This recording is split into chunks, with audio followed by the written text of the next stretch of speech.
আসসালামু আলাইকুম, আমি কানিজ ফাতেমা অর্দা টেকনিক ইজি এডুকেশনের পক্ষ থেকে সকলকে জানাই স্বাগতম। মূলত আজকে আমরা ধ্বনি ও বর্ণের তৃতীয় পর্ব করতে যাচ্ছি। আমাদের যে প্রথম পর্ব ছিল সেখানে ধ্বনি ও বর্ণ সম্পর্কে আমরা বেসিক ধারণা নিয়েছি। দ্বিতীয় যে পর্বটা আমাদের ছিল সেখানে বর্ণের বিভিন্ন উচ্চারণের স্থান সম্পর্কে ধারণা নিয়েছি। আর আমাদের যে সর্বশেষ ধ্বনি ও বর্ণের পর্বটা বর্ণের উচ্চারণ প্রকৃতির উপর, এই যে বর্ণের যে উচ্চারণ প্রকৃতি সেটাকে এখন আমরা জানবো যে বর্ণের উচ্চারণের আবার বিভিন্ন প্রকৃতি আছে, অর্থাৎ একই বর্ণ বিভিন্নভাবে উচ্চারণ করা যায় বা একের অধিকভাবে উচ্চারণ করা যায়।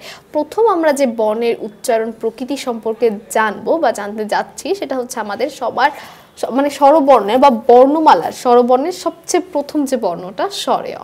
স্বরে অ এর উচ্চারণের প্রকৃতি সম্পর্কে এখন আমরা জানবো। তারপর স্বরে আ এর উচ্চারণ প্রকৃতি সম্পর্কে জানবো, এ এর উচ্চারণ প্রকৃতি সম্পর্কে জানবো এবং উমো ইনো এই পর্বে আমরা এই উচ্চারণ প্রকৃতি সম্পর্কে জানবো। এবং এর পরে আরেকটা পর্ব হবে বর্ণ উচ্চারণ প্রকৃতি পর্ব 2।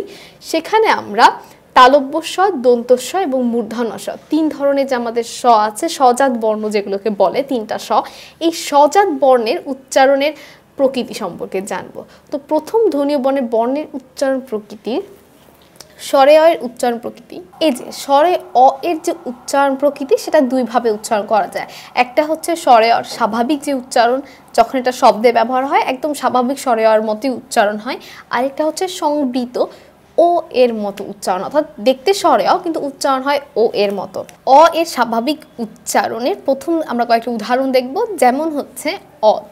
এই যে অজ, এটা তো দেখতে অজি মনে হচ্ছে এবং এটার উচ্চারণের পার্টটুকু আমরা এই পাশে লিখছি। তো আমরা যদি লক্ষ্য করি এটা দেখতে যেমন, এটার উচ্চারণও তেমন, স্বরে অ এর মতোই উচ্চারণ হচ্ছে, অর্থাৎ স্বাভাবিক উচ্চারণ। এছাড়াও আছে আমরা যদি লক্ষ্য করি যে অকাল, কথা, শপথ, এগুলো উচ্চারণের স্থানও কি অকাল, কথা, শপথ। তো আমরা দেখতে পাচ্ছি অ এর স্বাভাবিক উচ্চারণগুলো মানে কি বোঝানো হচ্ছে যে যেটা লিখিত রূপ এবং উচ্চারণ একই রকম হবে, সেটা হচ্ছে আমাদের অ এর স্বাভাবিক উচ্চারণ। তবে স্বরে অ এর কিছু সংবৃত উচ্চারণও আছে, অর্থাৎ লিখিত রূপে স্বরে অ থাকবে কিন্তু উচ্চারণের সময় ও হয়ে যাবে। স্বরে অ এর সংবৃত উচ্চারণ, স্বরে অ এর যে সংবৃত উচ্চারণ আছে এখন আমরা সেগুলোর কিছু উদাহরণ দেখব, তার মাধ্যমে আমরা আরো ভালো বুঝতে পারবো। যেমন অতি। এই যে অতি দেখতে মনে হচ্ছে কি স্বরে অ আছে কিন্তু আমি যখন উচ্চারণ করছি ও তি, অর্থাৎ ও চলে আসছে। সংবৃত উচ্চারণ হচ্ছে কি, আমরা যদি নদী এবং অভিধানটা দেখি, নদীর উচ্চারণ কি নো দি, অভিধানের উচ্চারণ কি আসে ও। তো আমরা যদি লক্ষ্য করি এগুলো দেখে মনে হচ্ছে যে এই সকল শব্দের স্বরে অ আছে কিন্তু উচ্চারণ করতে গেলে ঠিক কি চলে আসছে স্বরে অ স্বরে অর পরিবর্তে ও চলে আসছে উচ্চারণের সময়। এছাড়া আরও কয়েকটা উদাহরণ যদি আমরা দেখি, যদি আমরা লক্ষ্য করি যে অতুন, অতুনেরটা কি হয়ে যাবে অতুনি, অর্থাৎ অতুনিতেও একটা স্বরে অ যেখানে ছিল সেখানে উচ্চারণ হচ্ছে ও এর মতো করে। সুমতির কি সুমতি, ওকার চলে আসে অর্থাৎ ও এর মতো উচ্চারণ হয়। মৌন, ওকার চলে আসে বা ও এর মতো উচ্চারণ হচ্ছে। মৃগ, ওকার চলে আসছে বা উচ্চারণের সময় ওকার চলে আসছে মানে কি, অর্থাৎ অ এর সংবৃত উচ্চারণ হয়ে যাচ্ছে অ। তো আমাদের যে স্বরে অ এর উচ্চারণ এই দুইভাবে হয়ে থাকে, একটা হচ্ছে একদম স্বরে অ যে স্বাভাবিক উচ্চারণ স্বরে অ এর মতো করে, এছাড়া সংবৃত যে উচ্চারণ ও সেটার মতো করে হয়ে থাকে। এখানে আমরা কয়েকটা উদাহরণ দেখেছি। যে উদাহরণগুলো দেওয়া আছে মূলত এই উদাহরণগুলো খুবই গুরুত্বপূর্ণ, কারণ এগুলো বইয়ের উদাহরণ। আর আমরা জানি আমাদের যে বোর্ড পরীক্ষাগুলো থাকে, বিশেষ করে জেএসসি হোক, এসএসসি হোক, পিএসসি হোক, এইচএসসি হোক, যেই বোর্ড পরীক্ষাগুলো থাকে সেই বোর্ড পরীক্ষাগুলোতে বইয়ে যে উদাহরণগুলো দেওয়া থাকে সেই উদাহরণগুলো হুবহু দিয়ে দেওয়া হয়। এসএসসির যে বইটা আছে নবম দশম শ্রেণীর, অর্থাৎ বাংলা ব্যাকরণ বইটা, সেখান থেকে কিন্তু হুবহু একই রকম শব্দ বিসিএসও পর্যন্ত চলে আসে।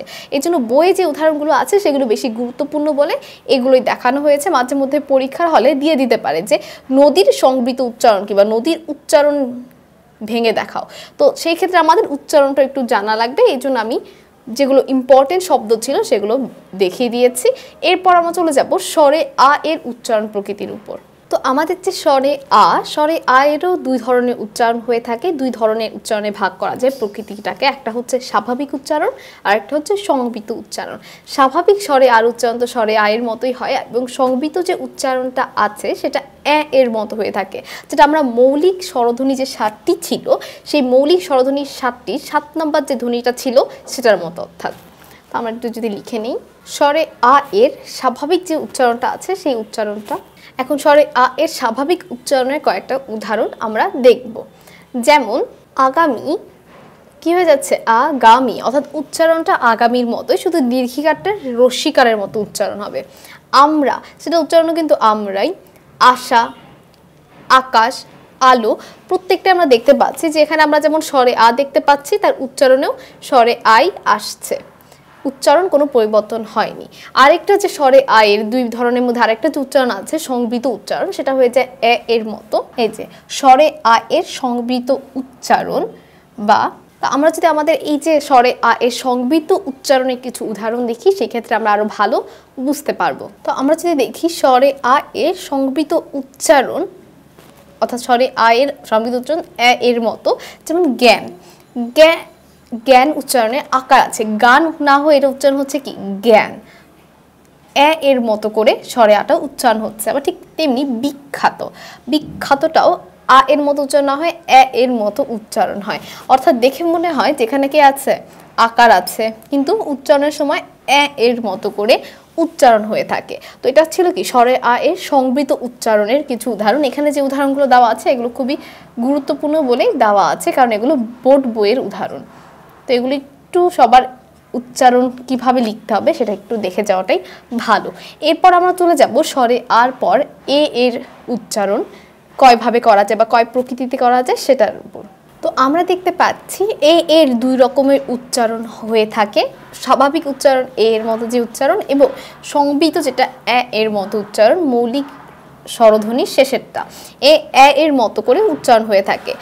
স্বাভাবিকের যদি কয়েকটা উদাহরণ আমরা দেখি, একটি, দেখতেও একটি এ দিয়েই, আবার উচ্চারণও এ দিয়েই হচ্ছে। কেক, দেখতেও এ দিয়ে, উচ্চারণও এ দিয়েই হচ্ছে। কেটলি, মেয়ে ইত্যাদি আমরা যদি লক্ষ্য করি, কেটলিতে একারই আছে, আবার এর মতোই উচ্চারণ হচ্ছে। মেয়েতে দুইটা একার আছে, এ এর মতোই উচ্চারণ হচ্ছে। কিন্তু সংবৃত যে উচ্চারণটা আছে এ এর মতো, দেখতে এক, কিন্তু এটা উচ্চারণ হচ্ছে কি একটা উচ্চারণ আসে।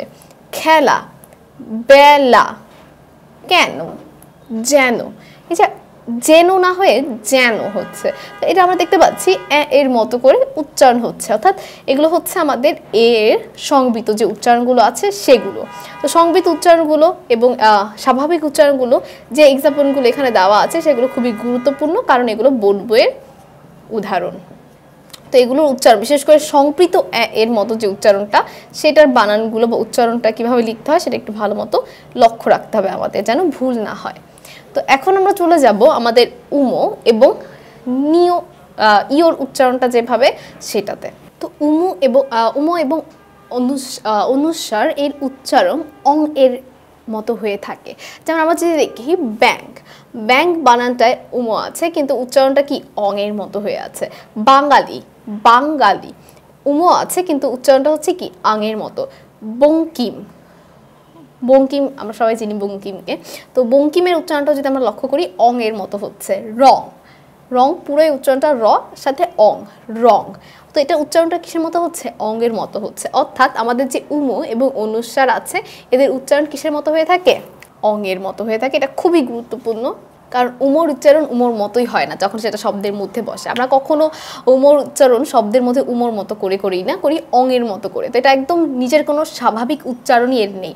এর প্রকৃতি একটি, সেটা হচ্ছে কি সংবৃত, সেটা হচ্ছে অঙ্গের মতো করে উচ্চারণ হওয়া। শুধু উমো না, অনুস্বারও কিন্তু কখনো শব্দের মধ্যে বসলে অনুস্বারের মতো উচ্চারণ হয় না, হয় অঙ্গের মতো করে উচ্চারণ। যেমন রং বানানটা কিন্তু আমি যদি এভাবেও লিখতাম, সেক্ষেত্রে অনুস্বারটা অঙ্গের মতোই উচ্চারণ হতো, অনুস্বার উচ্চারণ না হয়ে অঙ্গের মতো উচ্চারণ হতো। তো এই জন্য বলা যায় যে আমাদের যে উমো এবং অনেশ্বর এটা কিসের মতো উচ্চারণ হয়, অঙ্গের মতো। এরপর আমরা চলে যাব ইওর উচ্চারণ। ইওর মূলত উচ্চারণ 3 ধরনের হয়ে থাকে।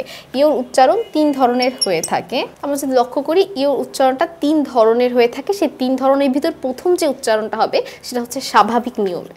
যদি আমরা ইওর স্বাভাবিক উচ্চারণটা একটু দেখি, কয়েকটা উদাহরণ, সেক্ষেত্রে আমরা আরো ভালো বুঝতে পারবো। তো আমরা যদি লক্ষ্য করি আমাদের যে ইওর স্বাভাবিক উচ্চারণ সেটা ইওর মতোই, যেমন মিও আরটা মিয়া, মিও এবং মিয়া দেখে আমরা বুঝতে পারছি যে ইওর স্বাভাবিক উচ্চারণ কি ইওর মতো করেই হয়।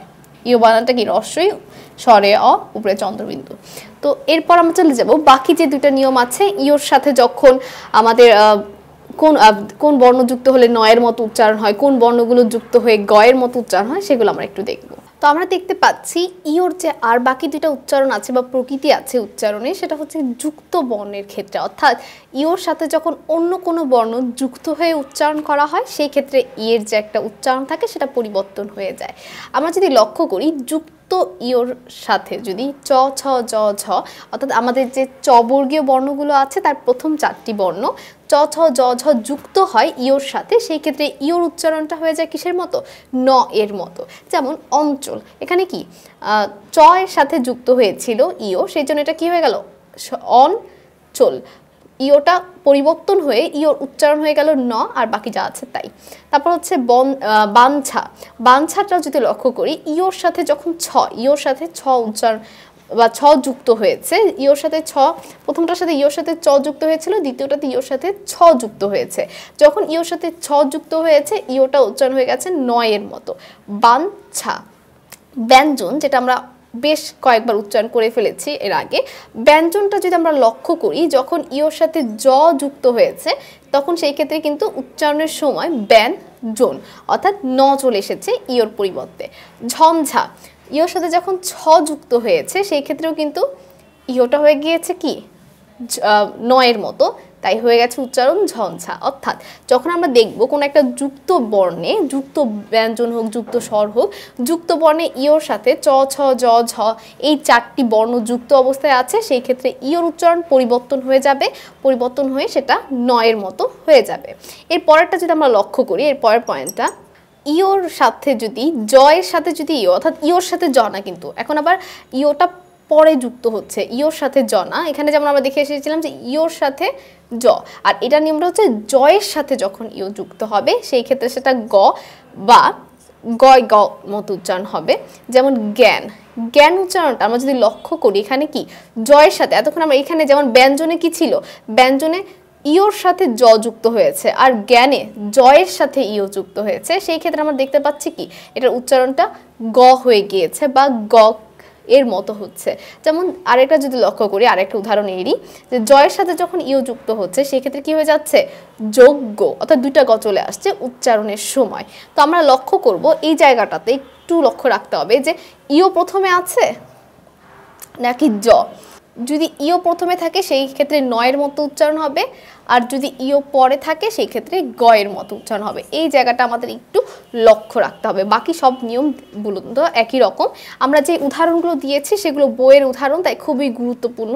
এগুলো উচ্চারণের বানান সহ সবগুলো আমাদের মনে রাখতে হবে, কারণ বোর্ড বইয়েরগুলোই কিন্তু বেশি গুরুত্বপূর্ণ আমাদের পরীক্ষার জন্য। তো আশা করি আজকের এই পর্বটি দেখার পর আমাদের যে ইওর 3টি উদাহরণ ছিল, 3টি উচ্চারণের প্রকৃতি, তারপর হচ্ছে স্বরে অ, স্বরে আ, এ, উমো এবং অনেশ্বর, এই যে এই বর্ণগুলোর উচ্চারণের প্রকৃতি সম্পর্কে আমরা জেনেছি। এর পরের পর্বে আমরা তালব্য স, দন্ত স, মূর্ধন্য স, এই 3 ধরনের স এর উচ্চারণের প্রকৃতি সম্পর্কে জানবো। আর আজকে আমরা মূলত এই বর্ণগুলোর উচ্চারণের প্রকৃতি সম্পর্কে জেনেছি। সকলকে অনেক অসংখ্য ধন্যবাদ আমাদের সাথে এতক্ষণ এই উচ্চারণের প্রকৃতির পর্বটি দেখার জন্য, এবং পরবর্তী যে পর্বটি আছে সেটা দেখার আমন্ত্রণ রইল। আসসালামু আলাইকুম, আল্লাহ হাফেজ।